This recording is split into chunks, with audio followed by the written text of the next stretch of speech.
Sot presidenti shqiptar Mejdan zhvilloi një vizitë një ditore në Maqedoni i ftuar nga presidenti i Republikës së Maqedonisë Kiro Gligorov. Pas ekzekutimit të hymneve të dy vendeve dhe parakalimit ceremonial, delegacioni shqiptar në përbërjen e të cilëve ishin dhe nënkryetari i Parlamentit Dokle, ministrat Milo, Angjeli, Poçi, si dhe kryetarët e gjykatave kushtetuese dhe të larta Avdiu e Kondi, nisi dhe programi zyrtar i kësaj vizite e para e presidentit Mejdani në Maqedoni. Në orën 11:30 në selinë e Kuvendit të Maqedonisë u zhvillua një takim i shkurtër kokë më kokë mes dy presidentëve, takimi i cili u pasua më pas me atë mes dy delegacioneve. Në deklaratën për shtyp të dhënë pas këtyre takimeve nga të dy presidentët, u theksua se kjo vizitë bëhet menjëherë pas përfundimit të konfliktit në Kosovë dhe në një kohë kur vëmendja e komunitetit ndërkombëtar ndaj rajonit ton është mjaft e madhe. Tashmë kërkohet nga të dy vendet tona rritja e bashkëpunimit në të gjitha fushat, e veçanërisht në ato të inkuadruara në Paktin e Stabilitetit, pakti i cili është njëkohësisht dhe çelësi i zhvillimit të gjithë rajonit dhe që mbështetet në mbështetesën paqësore mes popujve tanë. Gjithashtu u theksua se plani Marshall i kërkuar nga Shqipëria dhe Maqedonia do të jetë edhe për vendet e tjera të rajonit të Ballkanit, përfshirë dhe Serbinë Demokratike.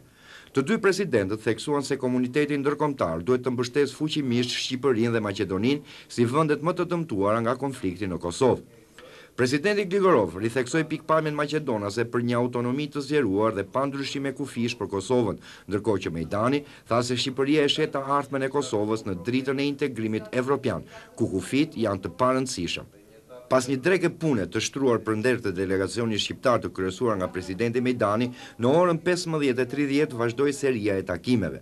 Nevoja e rritjes së bashkëpunimit mes dy vendeve për forcimin e stabilitetit, intensifikimi i kontakteve të përbashkëta për hartimin e programeve të përbashkëta, për të shkuar në takimin e donatorëve në Sarajevo të Bosnjës pas 20 ditëve me plane konkrete, ishte një nga temat që presidenti Mejdani zhvilloi me kryeministrin Gjorgjevski.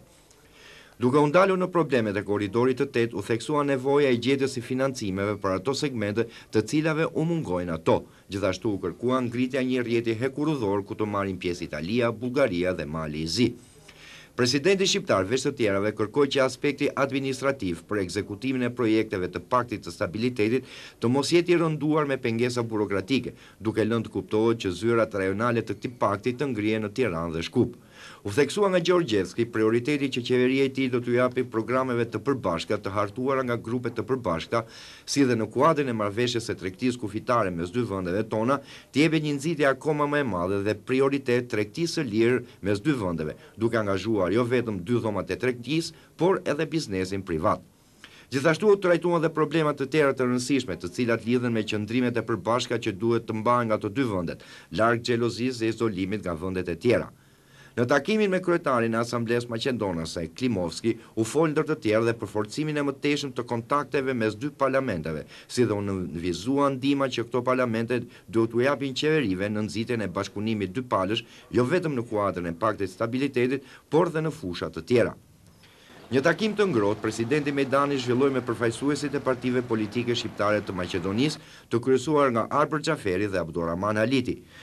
Në këtë takim u vlerësua kontributi jo vetëm i partive shqiptare të Maqedonisë, por dhe i komunitetit shqiptar në këtë republikë, në ndihmën e dhënë për të shpërngulurit nga Kosova. Mejdani inkurajoi drejtuesit e partive për të punuar për forcimin e shtetit multietnik maqedonas me anë të koncepteve bashkohore të cilat duhet i manifestojnë këto parti. Vend të rëndësishëm në bisedë zuri dhe problemi i Kosovës, ku presidenti shqiptar u shpreh se bashkëpunimi i të gjitha forcave politike të Kosovës me KFOR-in dhe administratën ndërkombëtare kanë një rëndësi të jashtëzakonshme, qoftë për statusin e ardhshëm të Kosovës, qoftë dhe për shpejtësinë e këtij statusi. Me këtë takim, u mbyll dhe vizita e delegacionit shqiptar në Maqedoni.